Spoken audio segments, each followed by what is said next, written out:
Welcome to the Conference Manager tutorial series. In this video, we are going to go over the membership form setup as well as walk through the front end of the form that a user will see once the form is enabled. We are going to log into the demo community, which has the community ID too. As a review, let's look at the URL to log into this community. You will notice we are logging into https://my.confmanager.com/community/2/login. This URL will be the format for every login page on the Conference Manager application, the only difference being the community number. When adding links to your community from a client's website, be sure to include the correct community number in the URL. Let's log in. If a client is a user in multiple communities, they can access their other communities by navigating to their user profile. They can then select the desired community from the community card. If they are accessing the other community for the first time, then it will not appear on their community card. They will need to access the login page using the URL we just mentioned with the proper community ID. Once they complete a task such as member enrollment or registration in the new community, they will then see that community on the community card in their user profile. The first thing to check before you start setting up the membership form is whether the membership module is enabled for your community. To enable and disable modules, you must be a global admin. You can navigate to the Manage Community page found under the Community Admin dropdown. On the Features card, make sure Membership is checked to access the module. Now we will navigate to the Manage Membership page. We can do this by clicking Manage Membership on the dashboard, or by clicking Membership on the left menu bar. Each community can only have one membership. In this community, membership has already been set up and the form has been enabled. This indicates that the membership is active and users can click the Enroll Now button on the dashboard. You can see if a membership form is complete because each step of the form has a green check mark that indicates completion. If a step is not complete, it will be a gray X. The member directory and group and regular item steps do not have checks as they are optional steps. Let's log into a community that has not yet been set up and navigate to the membership page to get a better idea of what the page will look like before it's been set up. On this community, you see the steps for membership have gray X's. Back in our demo community, you can choose the languages the membership form will be available in. The only available options are the languages you've enabled on the Manage Community page. Let's look at the steps for setting up our membership form. To navigate to the step, you can click on the step on the Edit Membership page or use the left menu bar. Let's start with the basic information step. On this page, you can add a title, subtitle, and description for your membership. These will be shown on the first card of the membership form when a user is stepping through the form. On the User Options card, we can decide whether users can edit their membership information after their initial sign-up. We can also decide whether members can renew their membership before expiry, and if so, how many days they can renew prior to the expiry date. This will ensure a continuous membership that doesn't lapse. The next card allows us to choose the vetting process. When it is set to automatic, users will become members as soon as they complete the membership enrollment form and payment is confirmed. If users choose an offline payment type, they will become pending members until the payment is received. When the vetting process is set to reviewed, users will need to be approved by an admin before they become a member, even if they've already paid. They will remain in a pending status until an admin approves them, at which point they will change to an approved status. The admin can also choose to reject the membership enrollment. The checkbox on this card allows potential members to upload supporting documents, and this may assist the admin during their review. These uploads will appear on the membership card on the user summary page. We've looked at this page briefly in a previous tutorial, and we'll cover it again shortly. Lastly, the number of months before a user is archived can be selected in the Number of Archived Months field. This will archive a member if they are in the expired or rejected status for the selected number of months. The next step in the form setup is the stream step. There must be at least one stream added to your membership form. Streams are a way for admins to group similar tickets. For example, you may have different tickets for members of low or medium income countries. When a user clicks on a stream on the front end of the form, they will only be presented with the membership types that have been added to that stream. We'll show you this further when we look at the membership types step shortly. To create a stream, click on the Add Stream button. Add a name for that stream and choose if you'd like that stream to only be accessible to users that have the code. If you choose this option, you can add the code here. You can reorder the streams using the Order Streams button, then dragging and dropping the streams until they are in your desired order. You can click on the Edit button to change the name or code for a stream after creation, and you can also click on the trash icon to archive a stream. On the stream page, you will see an option to add custom questions to this page. You can choose whether the question will appear before or after the membership stream. You can create a new custom question by clicking the New button, or use an existing question from the custom question repository by clicking the Add button. If you wish to delete a custom question that you've already added, you can click the trash icon. The next step of the membership form setup is the payment information. As we mentioned in a previous tutorial, the payment information from the Manage Community page trickles down. When you set up the payment information on the membership form, many of the fields will be pre-populated. We need to choose what currency the membership form will use. We will then add the payment screen cancellation policy and payment instructions. This will appear in the Terms and Conditions button on the payment screen. We can also choose to add different text that will appear on the confirmation email that users receive after enrollment. Please be aware that this will be added to the bottom of the confirmation email, regardless of whether you see it in the Email WYSIWYG editor on the Emails step. Let's move on to credit cards and the Do You Accept Online Payments toggle. When this is set to Yes, you will see a list of credit cards you can add to your list of accepted cards. This only adds the logo of these cards to the payment page. If you'd like to restrict which cards are accepted, you will need to set this up with your payment provider. In this example, we've selected the test payment provider. If we were to choose Stripe or one of the other payment providers here, we would need to populate the API for that payment provider. If you've set this up on the Manage Community page, the payment provider and applicable API keys will be pre-populated. The Pay Online card adds additional terms and conditions that will be seen in the same area on the payment page.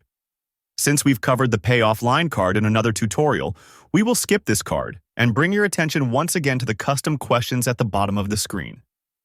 Like the stream step, these custom questions can be added to different areas of the payment information step, and you can decide whether the question you'd like to add is an existing question from the custom question repository or a new one that you'd like to create by clicking the New button. The next step is setting up the membership types. The layout of this page is similar to the streams page. You can adjust the order in which the membership types appear, edit a membership after its initial creation, and archive a membership type with the trash icon. Let's click on the Edit button for the first membership type to see the different options for setting up this membership type. On the General Membership Type Information card, you can select whether the membership type is active or archived, name it, provide a description, or choose whether this membership type is a student or age-based membership type. If this is set to Yes, the user will be required to provide an ID to use this membership type. On the Expiry Options card, you will select what type of expiration date is going to be applied to this membership type. The two options are Fixed Date or Time Period. For Fixed Date, you will select a date that this membership type expires. It won't matter when the user signs up, all members will expire at the same time. The Time Period expiration date allows you to choose the number of months that the user's membership will be active for. In this scenario, it doesn't matter when the member signs up in your membership cycle. They will receive the full number of months indicated in your Membership Length in Months field. The next card is the Membership Pricing. You will add the standard price for your membership here. There is also an option for variable pricing based on date joined. When this is toggled to Yes, the Pricing Tiers card will appear with one tier showing immediately. You can add a description to this tier, along with a price, and the cutoff date that this tier will be available until. You can add additional tiers by clicking Add Pricing Tier. Once the final cutoff date is reached, the regular price will be applied from the membership pricing card above. We can now move on to the Streams card. This is where we choose which streams will have access to this membership type. In this example, the only stream that has access to this membership type is the standard stream. We can choose to add this membership type to as many streams as we'd like. If this membership type was for students, we could choose to add it to the student stream. The last card is the coupons card. This is where we can determine which coupons can be used for this membership type. You can select an existing coupon by clicking the checkbox, or you can create a new coupon by clicking the Create New Coupon button. The next step is items. This is where you can add merchandise or items you'd like to sell along with the membership. These items are additional add-ons and would not be included in the membership price, but rather as a separate line item in the invoice. You will notice on the Edit Membership page this step is called Group and Regular Items. Since that name is too long to fit in the left menu bar, these naming conventions can be used interchangeably. In this membership, there is a T-shirt item that has been added, but it is in the archived status. On all the pages we've looked at so far in the membership setup, there has never been an archived stream or membership type. Once one of these items has been archived, you will see the toggle that allows you to decide whether you want to view all or only active items on these pages. Since this item is archived, the only way we'll see it is if we leave the toggle to display all. Since it is already archived, the trash icon is grayed out. Let's click on the Edit button to see what the setup looks like for these group and regular items. On this page, we can change the status of this item back to active from its archived state. We can also give the item a name, provide a web link, description, and upload an image. If we toggle the expiry date to yes, we can choose how long the item will be available for. The next card is the Limits card, and this allows us to limit the amount available for sale. If the limit is set to 1, then as soon as a user purchases this item, nobody else will be able to purchase it. Now, let's look at pricing. We can choose a price and choose which taxes will be applied to the item. The only taxes you may apply are the taxes that you've already added to the Manage Community page. If you don't see the desired tax type, you will have to go back to the Manage Community page and add that tax type there. The last two cards are the streams and coupons. These behave in the same manner as the other pages we've already looked at. We can choose what streams have access to the item as well as what coupons can be applied to the item. We will now set up our emails that are related to the membership process. These emails consist of the acceptance, rejection, renewal, and confirmation emails. The confirmation email is what users receive upon completing membership enrollment. The renewal email is a reminder that lets users know they need to renew an expiring membership. The accepted and rejected emails are only used for the reviewed vetting process. If a user tries to enroll when the vetting process is set to reviewed, they will remain in a pending status until an admin chooses to accept or reject the enrollment. After this decision is made, the acceptance or rejection emails would be sent. You must set up all the emails regardless of whether you are using the reviewed vetting process. By default, there is already a generic message prepared, so if nothing needs to be changed, all you have to do is add the sender's name and email address. Like the other email setups in the application, you can add variables that apply to the type of email that you are sending. You can apply various formatting options to these emails using the WYSIWYG editor. Once all your emails have been set up, there is one final step before you enable the membership form. That is whether you'd like to use the membership directory. The members directory allows users to search for other members in the community. Users can choose whether or not they would like to opt in. You can search the directory using the member's name, email address, title, or affiliation. You may also search based on the different membership types. Finally, you can add custom questions to the member directory and filter your search based on the responses of other members. You can see there is a custom question added to this member directory named Question 1. When adding questions to your membership directory, keep in mind it will be quite difficult to search based on short or long text responses, so it is best to keep these questions in the drop-down style response. Since you must be a member to view the member directory on the dashboard, let's renew our membership. This will also give you a look at what our membership form will look like for a user that is renewing or enrolling as a member. Currently, the standard stream is selected, And you will notice the only membership type available after choosing this stream is Standard. If I were to choose the Student stream, the membership type available would be Student, because that is how his stream and type connections were set up. You won't see the T-shirt item because it was archived. We enabled the option for supporting documents to be uploaded, so you'll see the Upload button here. Let's choose Yes when asked if we'd like to participate in the member directory. When you choose Yes, you will now be able to answer the question that was added to the member directory page. Next is the payment page. There are the separate line items for what we've purchased. In this case, there is only one line item for the membership type, since we didn't purchase any regular and group items. There is a button to apply coupons. You would need to know the coupon code to use a coupon. Now, let's select a payment type. Since we have the test payment provider set up, on this community, let's complete an online payment using a test credit card. The billing information will be pre-populated based on the information in your user profile. You will see the terms and conditions text will be in a different color than the rest of the text.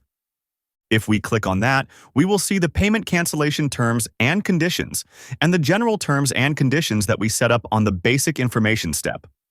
We need to click the checkbox to accept these terms and conditions, and then click on the Proceed to Payment button. The name from your user profile will be pre-populated on the credit card step. If your name appears differently on the card, you can make those changes now. Add your credit card number, expiry date, and CVV. Before you click the Submit button, you can add additional email addresses that will receive a copy of the confirmation email. If you add more than one address here, please separate them with commas. Now you can click Submit to complete your payment. Since this community uses the reviewed vetting process, we still won't be a member of this community. We will need to go to the Pending Members page to either accept or reject the membership enrollment. Now, when we go to our dashboard, we will see that we are a current member. If our membership is expiring within the set number of days that we've allowed for early renewal, you will see a Renew Now button on the membership enrollment card. You can manage your member directory preferences here. This allows you to answer the custom questions differently or opt out of participating in the member directory. The member search text allows us to use the member directory search options if we've decided to participate. You will see the different search options we mentioned earlier, as well as the option to filter based on the custom question responses. The next page we are going to look at is the Members page. This page can be filtered to show all member statuses, all except archived or expired, rejected, pending, expired, archived, approved, or active. We can also filter by payment status or student or age-based membership types. There is further filtering that can be found on the columns in the member table. The Settings cog allows us to choose what columns will be visible in the table and the order of these columns. The Export button will create an Excel spreadsheet with only the columns you've chosen to be visible using the Settings cog. You may create a new member from this page by clicking the Create New Member button. Like the Create New User feature we've covered previously, the first step is to search for the potential user to see if they already have a user profile in the application.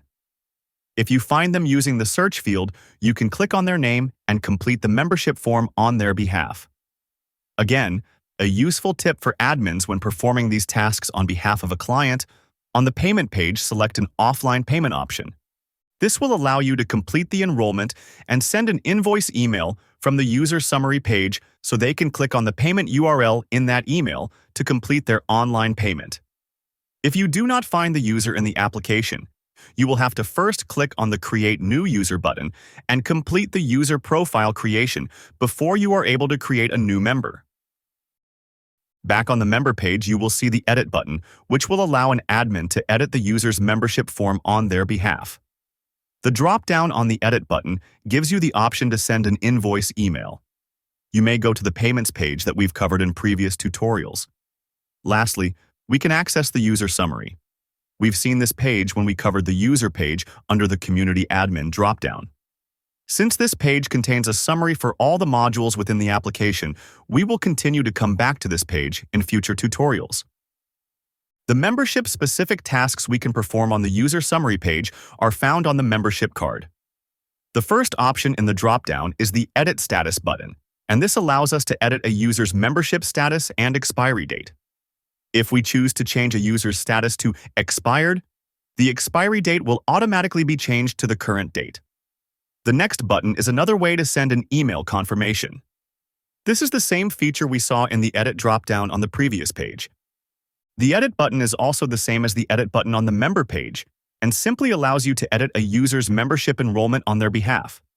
The Payment button is also found on the previous page and allows you to either view a read-only page with the payment information if the payment has been completed, complete a payment if there is a balance owing, or apply a refund or discount. We will skip over the registration and abstract cards as they will be covered in other tutorials, but we will go over the Invoices card again now. The Invoices card contains invoices for every module of the application. There is a modules column so you can tell which invoice belongs to which module. If you click on the invoice number, you will download a PDF of that invoice. The Send Email Confirmation icon sends the invoice email that will include a payment URL.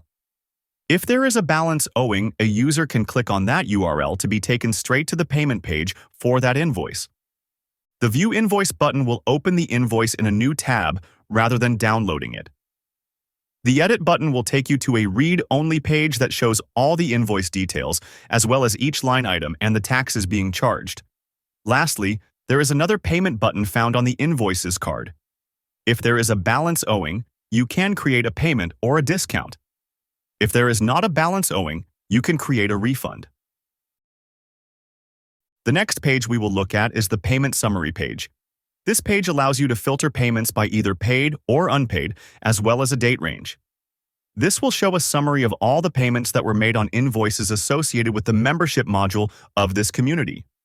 You can export this page to an Excel spreadsheet by clicking the Export button. The final page we will look at before taking a closer look at the Edit Membership page is the Expiring Members page. Once again, we can filter the results based on a date range. Once we have some expiring members in this list, we can select the member or members using the checkbox, and then click the Email Members button at the bottom of the page. This will send the expiry email that we set up earlier. The last thing we will cover in this module is a closer look at the Edit Membership page. The first item is the Enable or Disable Membership button.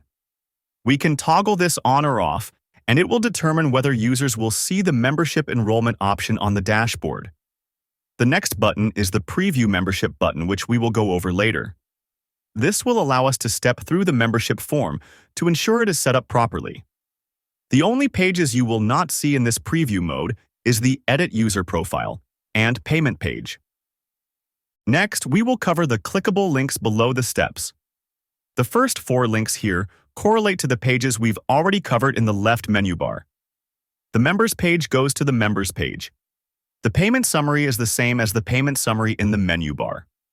The Manage Pending Members link goes to the Pending Members page in the menu bar, and the Email Expiring Members link goes to the Expiring Members page. 2 new pages that we haven't seen are the Download Documents link and the Membership Form Content blocks. The Download Documents link will take us to a page where we can filter based on the member status and download a zip file of all the supporting documents that were uploaded in the membership form. This will be useful if you want to look at the supporting documents for pending members with some blinding in place. The name of the potential member will not be visible, so we can guarantee the acceptance result is not influenced by the admin's relationship with that user. You can make your acceptance decision and then use the user's member ID on the members page to find out who you will be sending the acceptance or rejection emails to on the pending members page. The last link is the membership content blocks. This allows you to add content to the membership form using WYSIWYG editors. You can choose whether to place the content around the options page or the payment page. On each page, there is an editor to place content at the bottom of that page or the top. Let's look at the option page, and you will notice there is text in the top content block. When we go back to the Preview Membership page, you will see this text above the Streams card of the membership form.